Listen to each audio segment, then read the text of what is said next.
ما عاد أحد يتكلم معي في بثي في موضوع الرقية وموضوع تعبير الأحلام، فسيكون محتواي يختلف.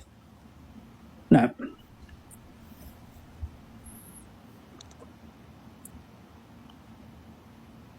الحمد لله، ما دام أنكم استفدتم فاللهم لك الحمد، وأسأل الله سبحانه وتعالى أن لا يحرمني ولا يحرم مشرفتي ولا داعمي هذا الأجر.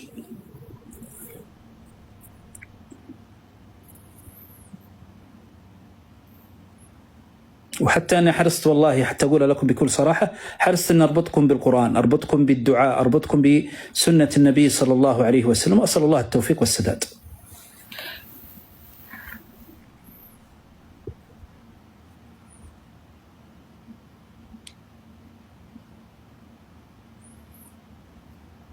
سيكون لنا إن شاء الله لقاء وسنتكلم في أمور مفيدة ومحتوى مفيد، وأسأل الله العون. وأنا والله الآن في إجازة على فكرة، ولكن كثر السؤال وكثر الاتصالات ومن هذا القبيل، فأحببت أني يعني أقول لكم أني أنا في خير، وأشكر كل من سأل عني، ولكن أردت أني أقول لكم إلى هنا أجد أني أوصلت رسالتي، وهذا توفيق من الله سبحانه وتعالى، وبفضل الله عز وجل ما أذكر أني آذيت أحد، وإن آذيت واخطأت في أحد فأنا أعتذر والله له.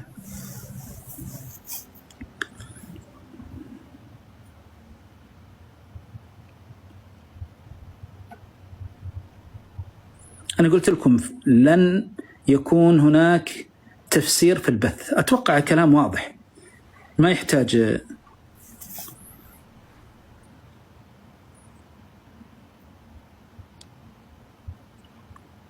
لكن وصيتي احرصوا على ختم القرآن، احرصوا على ختم القرآن، احرصوا على البرامج التي طرحتها لكم. أنا اجتهدت فيها، وأسأل الله سبحانه وتعالى أن ينفعنا جميعا بها. حبيت أن أطلع عليكم في هذا يعني هذا الوقت وأخبركم بهذا الأمر. لا تنسوني من صالح دعاكم. استودعتكم الله الذي لا تضيع ودائعه. أرجوكم ما عاد أحد يتكلم معي في بثي في موضوع الرقية وموضوع تعبير الأحلام أو تفسيرها. خلاص؟ إذا أنتم تريدون نستمر معكم. الله يبشركم بما تحبون. سيكون لنا لقاء بحول الله، سيكون لنا لقاء قادم بحول الله وقوته. استودعتكم الله الذي لا تضيع ودائعه، والسلام عليكم ورحمة الله وبركاته.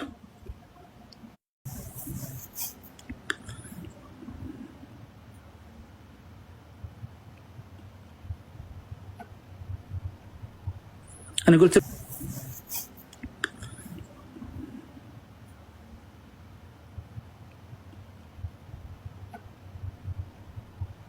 أنا قلت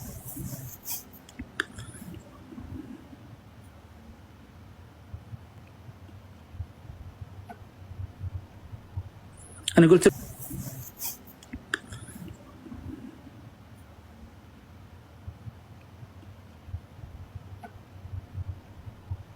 أنا قلت